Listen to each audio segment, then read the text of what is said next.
Today in Jamaica's Parliament, things got intense when opposition Senator Damion Crawford pressed Finance Minister Fayval Williams over the government's new sugary drink tax. Crawford questioned the math behind the tax and whether the government's numbers actually make sense.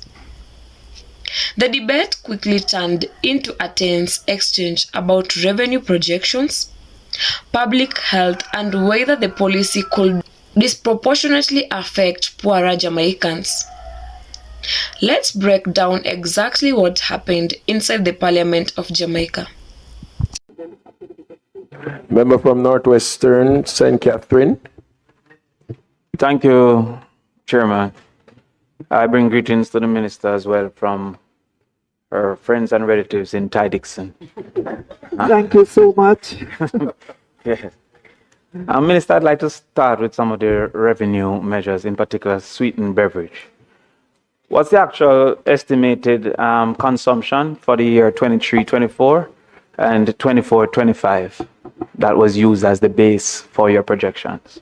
All right, so we used 17.3 million cases in 2020. And notice I said cases, so you multiply that by an average of 24 bottles or cans. And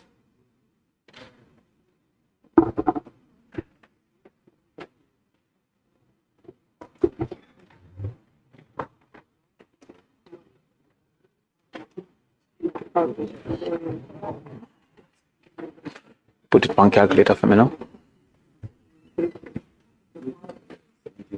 all right, sorry. Okay, so those numbers I'm told were just for carbonated beverage. What we used in our estimate, roughly 40 million cases. 40 million. Minister, the taxes in milliliter, and you know they're varied sizes. Would you have a milliliter amount? You mean for the totality of it? Yes, Minister. It's over 500 billion milliliters. Is that within the range of 500 billion or 700 billion? Over has a wide gap. Is it approximately 500 billion? Right, approximately 500 billion milliliters. Okay, well, Minister, you estimate a earning of $10.1 billion at 2 cents per milliliter. Would you confirm, therefore, that you expect no reduction in the consumption of that sugary drink, being that that would equate to 500 billion as well, milliliters? Are you talking about Consumption. Are you talking about the 10.1 billion? Yes, Minister. The levy of 2 cents. All right. So here's the thing. One, these are estimates. Two, persons could decide that they want to drink less of the sugary drinks, and we see a reduction in that number. Yes. Right? That's a good thing from a health perspective. Persons could also decide that they will drink more, and we get the revenues that we estimate or more.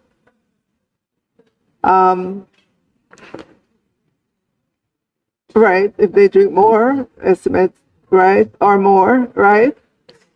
So, member, based on the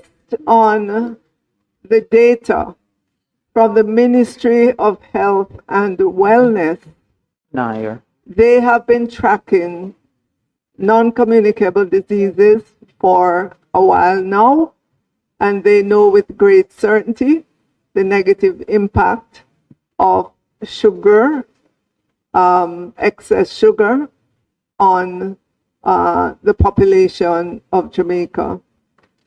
So if we get more than is estimated, that extra goes into the health sector to take care of those people when they land there, because they're going to show up with elevated levels, they're going to show up complaining of all kinds of ailments as a result of drinking excess sugary drink. So either way, Minister, either way, Chairman, whether it's 10.1 billion or more than 10 or less than 10, the health sector will have to take care of those who drink too much, and it will benefit from those who change their behavior and consume less. Minister, unfortunately, I didn't get a response to my question. It was indicated that your base zero this year was 500 billion milliliters. Your best case projection, or your most likely case projection, suggests that at 2 cents you will earn 10.1 billion, indicating therefore you expect no decrease in the consumption of the sugary drink, because it would take 500 billion times 2 cents to be 10.1 billion.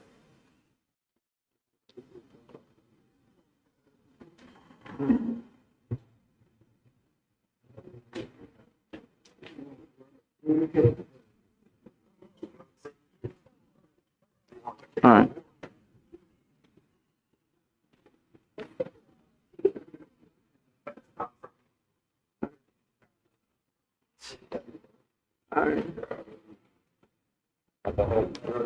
All right. So member, Yes. I can say that the 10.1 billion had took into consideration, some amount of reduction in the consumption of the beverage. So your previous figure of 500 billion would have been incorrect then. Your base figure you're Well, I saying. told you approximately, and in fact, I just got confirmation that we used 533 billion, and that we looked at the experience in other countries that have instituted the tax to see what what the behavior was of their consumers. All right. Minister, would you accept that at 500 billion milliliters, which is what your revenues project, that's equivalent to 400 bottles for every Jamaican soda per year? Well, thank you for that calculation. That suggests that each person drinks a little more than one per day. And that's why the Ministry of Health and Wellness is seeing the explosion that it is in terms of diabetes and other sugar-related illnesses. All right, thank you, Minister. So it is it's a real concern. Yes, all right. Minister, have the ministry conducted a distributional incident analysis to see which section of the society will be most affected by this tax? I've heard the concern that this will impact poor people the most. The tax will impact poor people the most. I would have to ask the Ministry of Health and Wellness, based on the experience with those who show up at the hospital, if that is the same population that's showing up. Obviously, we want everybody to be, to reduce their sugar intake, because we know it's not guessing and spelling about the impact of sugar on health. There's no guess and spell about that. The data is there. Chairman, unfortunately, the minister is not answering my question. What is your question, member? There's an economic activity called a distributional impact assessment that is seeking to see any policies impact on the different quintiles within the society. Was such a study done, and what was the result of that study? That will confirm or deny if it is impacting the poor the most. We take our data from the Ministry of Health and Wellness. They have incontrovertible data on the impact of sugar on the health of Jamaicans. Given the population that goes to our hospitals, it is clear that those people who are drinking more of the sugary beverage are the ones ending up in the health facilities. Member, we want the behavior of persons to change. But your projections don't suggest that you'll be successful. Minister, when we look at some figures here, and I understand that the tax is at source. At source, bag juice, $16, the tax would increase it by 31%. At source, Starbucks mocha, $329, the tax would increase it at 2%. Red Bull Tropical, $293, the tax would increase it at 1.7%. Welch's sparkling wine, the tax, and this wine doesn't include alcohol, the tax would increase it at 1.6%. And the Crush Peach, which is a juice imported for $841, the tax will increase it at 0.84%. No, you're not at this seat. You can answer when you get there. So, therefore, Minister, the bag juice tax is 31% just based on the quantity, as versus the Starbucks tax at 2.4. Can I have some protection, Chairman? Can I have some protection? So, Minister, would you agree that the choice of a quantity per milliliter tax disproportionately impacts cheaper beverages? Can I have some protection, Chairman? Oh, is there for? Okay.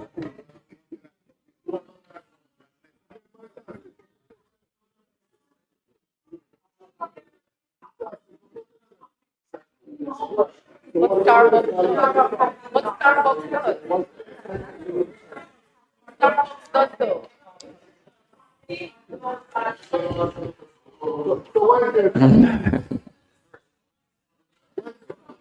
Probably. Most likely.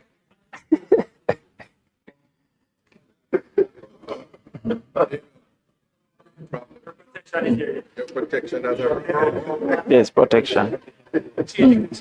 So, member, I don't believe you're arguing for the poor and needy among us to continue to drink, the high sugar juices, the high sugar beverages. That's what you're arguing for. Minister, and we are, yes, Minister, we are. Finance Minister, it is actually not the place to come and defend government policy. Policy set by the government at standing finance. We discuss the numbers in the budget. That is what. No. That. She's bringing policy. She is so. Minister.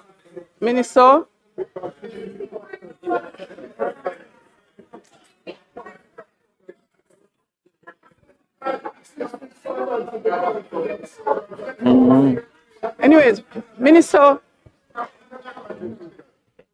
don't look over there, Minister. Minister, when the Minister of Finance come, the Minister can answer in detail the numbers he has for health. Members, when the Minister of Health comes, the Minister of Health can go into details, his numbers, the numbers. Minister.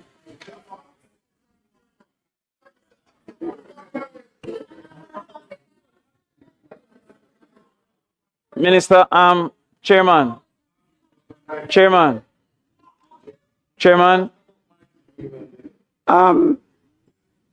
Can I intervene on your ruling, Chairman?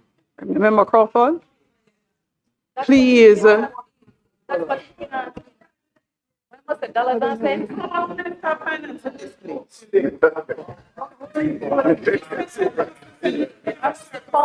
Chairman.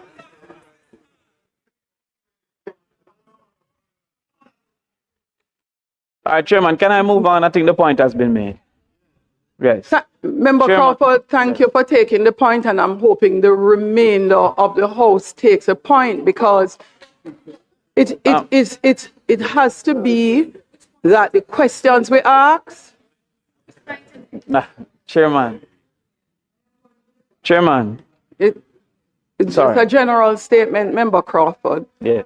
The questions that we ask have to be in respect of the budget numbers that And the basis of the budget. we have. If you want to delve deeper into a discussion of the numbers, then you would have to wait until the respective line minister come to go very deep in those numbers. No, Chairman. Chairman, if I may, can I just intervene? Can I just say something, Chairman? I was listening to Standing Finance, though. Yes. I wasn't sitting in the chair. Yes. So that's why I came in. Can I have a chance? No, hold on. I was listening to Standing Finance. Yes. So I'm not Can I? one chair to the next. I was in the office. So from one chair to the next, it flows just the same. Can I say something, Chairman? So, Member Crawford, you're not the only one I'm speaking to, you know, so I'm going to allow you to continue, right? So I'm saying to you, in order for you to go through, and I know we want to go through in very detailed level the numbers in the budget this year. Yes. We want to take the approach, once the Minister of Finance answers in a general way, particularly in respect of information that you would want to delve more deeply into with the minister in question, we move on, because if not, we are going to be here repeating ad nauseum. Can I say something, ahead, Chairman? Member Crawford. And I'm saying something to express caution on the direction that you're seeking to go. In this book tabled by the Minister of Finance, the revenue measures for the financial year, the minister has a figure for total revenue.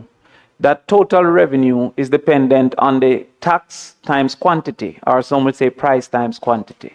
It therefore is well within the permit to question the quantities that were used to arrive at the total revenue. The minister has intervened to suggest that the policy was going to be beneficial either way. I never asked her about that policy. I asked her on what basis did she arrive at the quantities that carried the revenues to our understanding and analysis. But I will move on, Chairman.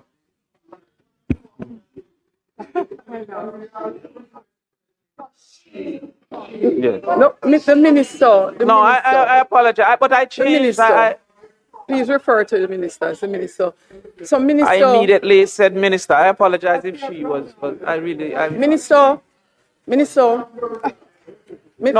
That was not the intent at all. Minister, can I continue? Minister, so are you comfortable with the response so far, Member Crawford, in respect of the revenue? You're comfortable with the response in respect of how the revenue estimates were arrived at? Yes. You are. I'm comfortable that the quantities were suggested to be relatively the same as last year. I'm comfortable. Same as last year. All right. So Minister, I will allow the member to move to his next question. Yes. All right, I'm not sure how this will be perceived, but did the ministry consider nutritional exemptions for items such as cherry milk, chocolate milk, etc.? Going back to policy here, remember? Yeah, but well, if those were removed, the quantities would have been affected. If they were not removed, the quantities would not have been affected. Remember, so the total revenue. I don't know that we should be getting that detail in the policy of exactly which items are in the revenues at this stage. I think that you're incorrect on the matter, Minister, but let's move on.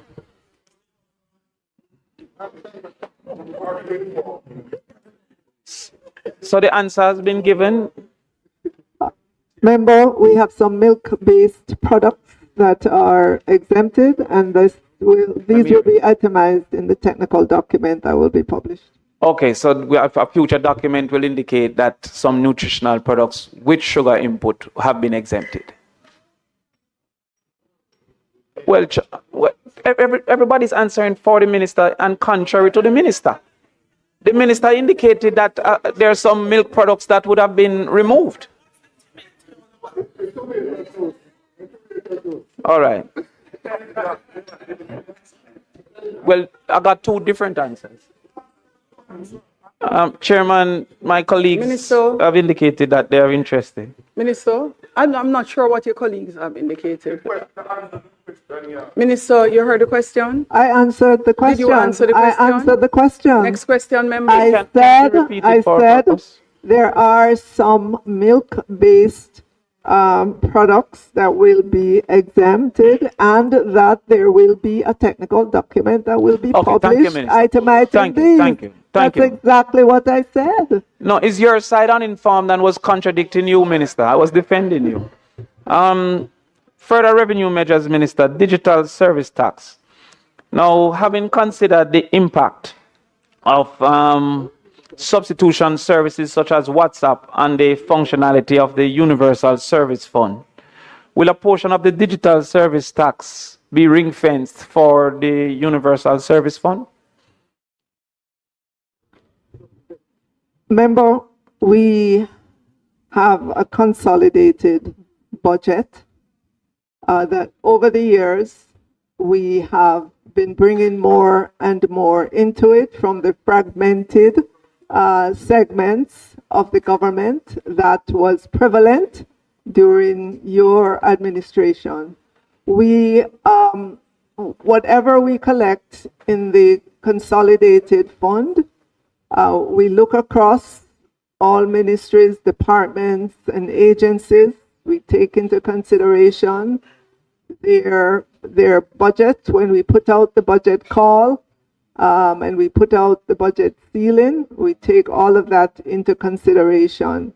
So we try not to earmark monies because during the course of any fiscal year, there could be a need in one ministry relative to another, and so you have the flexibility when you manage a consolidated budget to be able to allocate where the needs are. So we will not be earmarking for USF in particular, but USF's budget will be considered during the budget process as it has been over the past several years.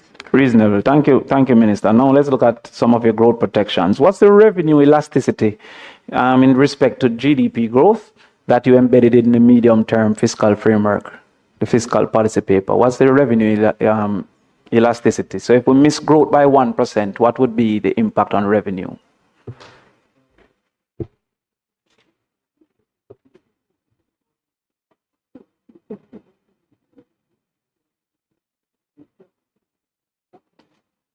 All right. So when we're projecting tax revenues, remember we look at buoyancy, not elasticity. There's a difference. Our revenues are predicated on our projections for GDP, and we have, from a macro perspective, we know that in general, 25 to 27% of our tax revenues, 25 to 27% of GDP is generally where our tax revenues are. Of course, that's not the only factor that we use to project the revenues. We look at tax revenues from a micro perspective as well, in terms of all the tax types, and we do the projections that way. Then we calibrate the macro with the micro to come to some, studied understanding of what the revenues are going to be. So it's not an elasticity calculation per se. We know there's buoyancy if GDP grows more than what we're projecting, then we would fully expect to see more tax revenues. Thank you, Minister. But I think the response is unfortunate because the GDP is dependent on the rate of growth. And so if the revenue is dependent on the GDP, then the revenue, therefore, is also dependent on the rate of growth. If there's a particular rate of growth, there will be a different revenue. So I'm saying that, especially based on the simple fact that within the fiscal policy paper, you suggested that your growth was skewed to the downside. So a 1% reduction in growth, how would that impact revenue? Was no stress test done to see a growth impact on revenue outcomes? So remember, I just described to you the process that we use to estimate the tax revenues. It's a robust process. If you look back in time and if you look at the historical outturn of it, it mirrors what's generally estimated. Obviously, in times of stress, as we've seen, like in Melissa, on other hurricanes, that would throw those projections off course, and we have to come back to Parliament with adjustments on that. But I can assure you, member, that there's a very robust process to get to our revenue projections, again predicated on our growth, on our GDP estimates, and just a detailed look and estimation of all the tax types for which we collect taxes. And that's how we do it, and that's the answer that I'm giving you today. All right, Minister. The discussion began when Damion Crawford asked the Finance Minister about the government's projections for sugary drink consumption. He wanted to know the numbers the government used to estimate how much money the tax would bring in. The minister explained that the government used to estimate of about 40 million cases of beverages, which translates to roughly over 500 billion milliliters of sugary drinks consumed. These figures were used to calculate the expected tax revenue. But Crawford quickly noticed something interesting about those numbers. If the tax is 2 cents per milliliter and consumption is around 500 billion milliliters, that will generate around $10 billion in revenue. And that's exactly the number the government projected. But Crawford saw a problem. Crawford pointed out something that immediately caught the attention of the committee. If the government expects to earn $10.1 billion from the tax, that suggests that consumption will remain almost the same. But if the goal of the tax is to reduce sugar consumption, shouldn't the numbers show a decrease in consumption? That's the question Crawford kept pushing. He argued that the projections suggest Jamaicans will keep drinking almost the same amount of sugary beverages. In other words, the numbers appear to assume that behavior won't really change. The minister responded by saying the figures are estimates. She explained that people could choose to drink less sugary beverages which will be positive from a health perspective. But she also said that if people continue to drink the same amount, the extra revenue would go towards supporting the healthcare system. The finance minister defended the policy by highlighting the growing health crisis linked to excessive sugar consumption. According to data from Jamaica's health authorities, high sugar intake is linked to increasing cases of diabetes and other non-communicable diseases. She explained that the government hopes the tax will encourage people to reduce their sugar intake. But even if consumption remains high, the revenue collected can be used to help the healthcare sector manage the consequences. So from the government's perspective, the tax could benefit the country either way. However, Crawford was not satisfied with that explanation. He insisted that the key issue was the government's revenue projections and how they were calculated. The debate then shifted to another controversial point. Crawford urged that the structure of the tax could disproportionately affect poorer Jamaicans. He explained that the tax is calculated based on the quantity of sugar per milliliter rather than the price of the drink. This means cheaper drinks could experience much larger percentage price increases. For example, he suggested that a small, inexpensive drink like bag juice could see a price increases of more than 30%. Meanwhile, more expensive drinks such as imported beverages or specialty coffee drinks might see only a small percentage increase. According to Crawford, this creates a situation where lower income consumers may be affected more heavily. The minister responded by emphasizing that the goal of the policy is to reduce sugar consumption across the population. She also pointed out that the health consequences of excessive sugar consumption are a serious concern for the country. As the discussion continued, Crawford urged that parliamentarians have a responsibility to examine the assumptions used in government revenue projections. He explained that government revenue depends on two key factors: the tax rate and the quantity being taxed. So questioning the quantity assumptions is a legitimate part of reviewing the national budget. The minister responded that the government uses a comprehensive process to estimate revenue, combining macroeconomic projections with detailed analysis of different tax categories. She said this approach has historically produced reliable results. In the end, the exchange highlighted two very different perspectives. On one side, the government believes the sugary drink tax is an important step toward improving public health while also generating revenue.